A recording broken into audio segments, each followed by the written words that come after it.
Orcas ram the shark's side at full speed, roll it over, and tear into it to reach the liver, packed with squalene, the richest, most calorie-dense fuel they can find. In places like Australia, the fear runs so deep that massive great whites will abandon their usual territory for months the moment orcas show up. But the clearest proof of the orca's dominance is its ability to bring down the blue whale, the largest animal to ever live on Earth. For decades, this was just a theory. Then, in 2019 and 2021, off Bremer Bay in Western Australia, scientists actually witnessed and filmed orca pods launching coordinated attacks on adult blue whales, organized like a trained military unit. The strongest members take turns swimming over the blowhole to cut off its air, while others bite at the flanks and go straight for the tongue. This confirmed what scientists had long suspected. Orcas recognize no size limit when it comes to prey. Still, it isn't raw muscle that makes the orca the true ruler of the seas. It's their tactical, pack-hunting intelligence. Unlike sharks, which hunt alone on instinct, orcas coordinate like a special forces unit. In the icy waters of Antarctica, seals often hide out on floating chunks of ice. Instead of attacking head-on, a pod pulls back and swims in tight formation, creating a wave that washes over the ice and knocks the seal into the water. At the Valdez Peninsula in Argentina, orcas use an even riskier trick: intentional beaching. To grab young sea lions playing near the shoreline, an orca rides the surf's momentum straight onto dry sand, snatches its prey, and then powers itself back into the water using the pull of the retreating waves. This isn't instinct. It's a skill mothers spend years teaching their calves. One wrong read of the beach's slope could leave an orca stranded and doom it. Their hunting smarts keep evolving with the times, too. In the Bering Sea and Gulf of Alaska, orcas have learned to steal sablefish and halibut straight off commercial fishing lines. They don't even need to see it happen. In the dark water, they listen for the sound of a boat's hydraulic winch. The second it starts running, from miles away, the pod knows a free meal is on the way and rushes in to strip the catch before the fishermen can do anything about it. This kind of ongoing learning proves orcas aren't running on pure instinct. They need serious processing power to pull it off. That processing power sits in their skulls. An adult orca's brain is 4 times the size of a human's. When scientists ran MRI scans on orca brains, they found deeply folded structures in the regions tied to emotion. Buried inside is a network of spindle neurons, the same cells that give humans empathy, intuition, and the capacity to cry from grief. Finding these cells in orcas is strong evidence of a rich inner life. Orcas are also among the small handful of animals that pass the mirror self-recognition test, solid proof of self-awareness. Because they have a sense of individual identity, orcas even have names. Within its first few weeks of life, a newborn orca learns its family's unique call, a sound it will use for the rest of its life to broadcast across the ocean: "I'm here. I belong to this family." This kind of brain power has pushed orcas well past basic survival instinct. It's the foundation of culture. The clearest sign of this: different orca groups sharing the same waters don't mix. In the Pacific Northwest, there are 2 distinct types: residents, who eat only salmon, and transients, who hunt only marine mammals. Despite living in the same waters, they never interact, never interbreed, and use completely different vocal dialects. A resident pod's calls make no sense to a transient pod, like 2 people speaking entirely different languages. None of this, the diet, the dialect, is written into their genes. It's passed down through teaching and imitation, generation after generation. That's the definition of culture. Their social intelligence keeps surprising scientists. Researchers have long observed elaborate play among orcas, swimming through kelp forests, tearing off long strips, and draping them over their bodies to rub against their fins. Once thought to be a way of scraping off parasites, this behavior, called kelping, is now understood as a form of recreation, something that stimulates the senses and gets passed between individuals as a social activity. But passing down culture this way doesn't happen by accident. It depends on a strict social structure. Orca culture can't exist without a solid social framework behind it. In many populations, especially the residents, society runs on a rock-solid matriarchy. A pod is always led by its oldest female. Offspring, male or female, never leave their birth pod. They stay by their mother's side for their entire lives. Inside this matriarchal system lies one of evolution's biggest puzzles: menopause. Across the entire animal kingdom, only a tiny handful of species go through it. Humans, some wild chimpanzees, and a few toothed whales, orcas included. By the rules of natural selection, an animal that can no longer reproduce should theoretically fade out of the picture. Instead, female orcas who stop reproducing around age 40 go on to live another 30 to 40 years, specifically to lead.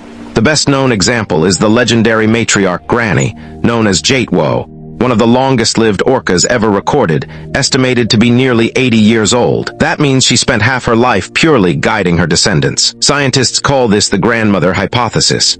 By stepping back from reproduction so they're not competing with their own offspring for food, these older females become living archives for the whole pod. Carrying decades of memory, they know exactly where the salmon migrate, where the deep currents run, and where to find shelter when storms hit. Studies show that pods led by grandmothers have noticeably better survival odds during harsh El Niño years, when food gets scarce. This close-knit family bond creates emotional ties rarely seen elsewhere in nature. One event from the summer of 2018 stands as the most powerful proof of just how deep that goes. On July 24, 2018, a mother orca from the southern resident population, named Tahlequah and known as J35, gave birth to a female calf. Tragically, the calf lived only about 30 minutes. Tahlequah carried her calf's nearly 180 kg, 400 lb, body balanced on her forehead and swam.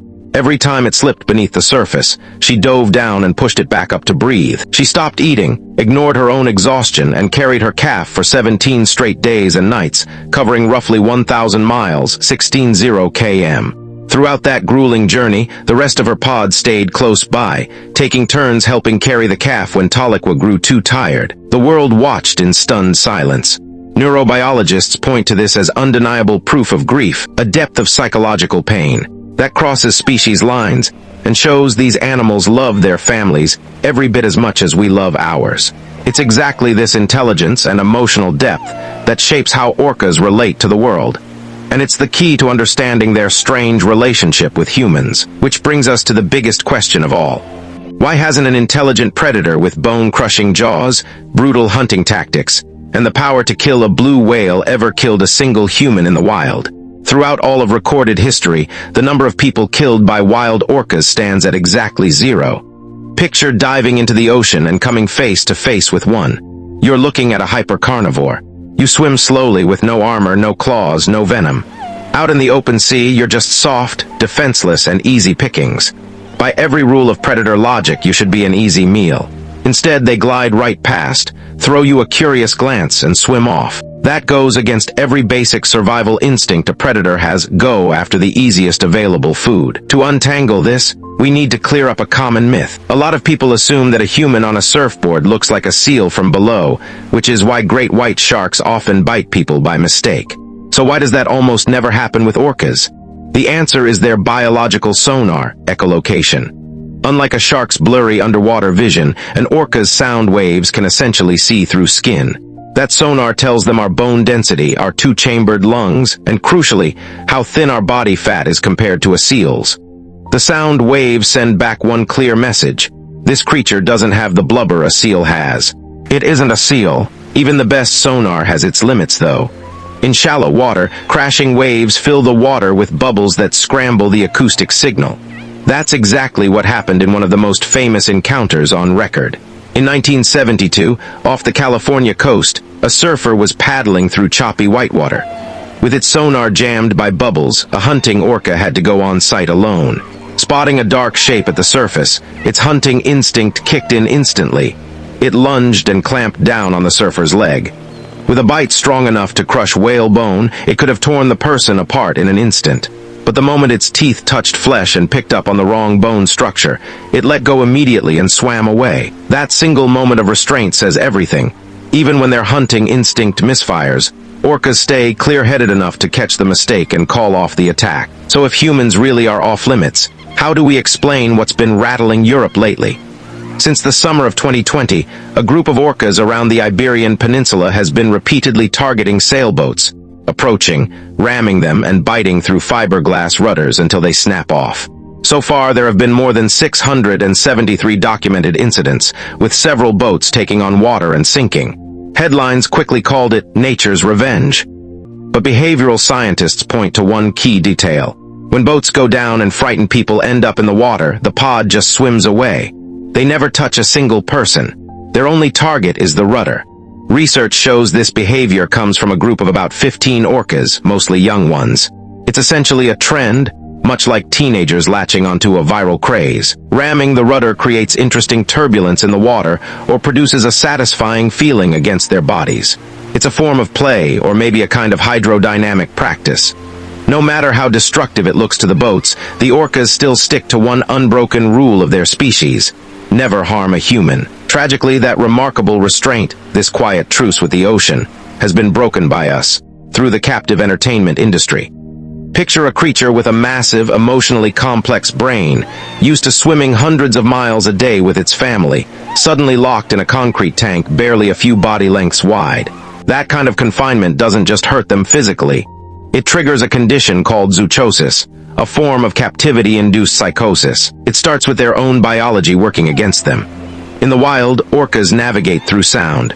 But trapped in a tank, their echolocation clicks bounce endlessly off smooth concrete walls, amplifying into overwhelming acoustic noise. Scientists compare it to being locked in a small closet, forced to hear your own screams echo back at you non-stop. The psychological damage doesn't stop there.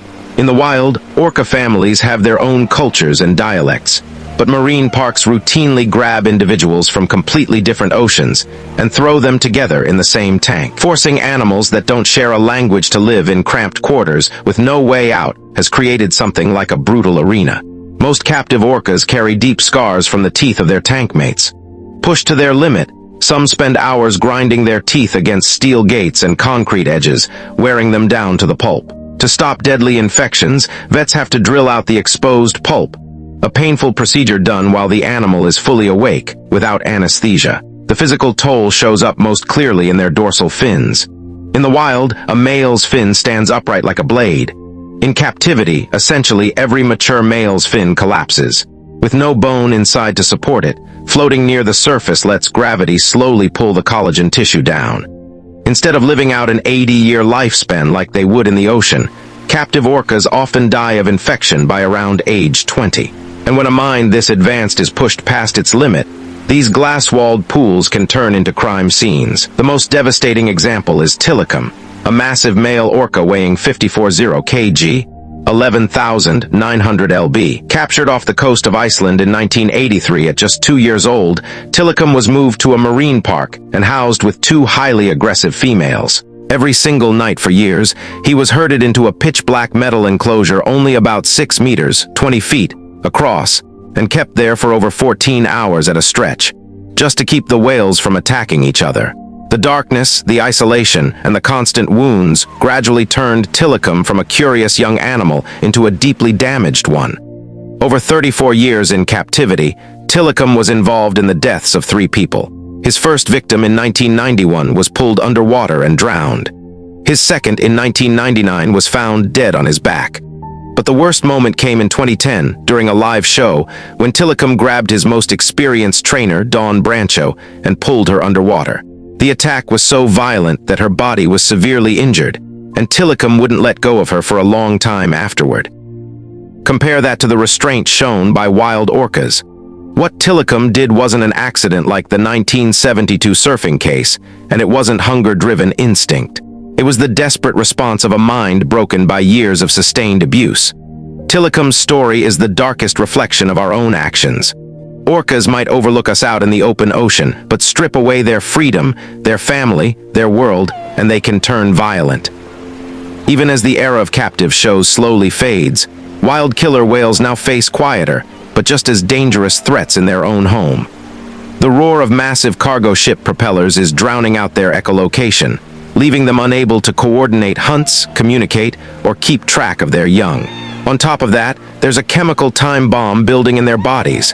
Legacy pollutants like PCBs build up in their blubber at the highest levels found in any animal, weakening their immune systems and driving up miscarriage rates.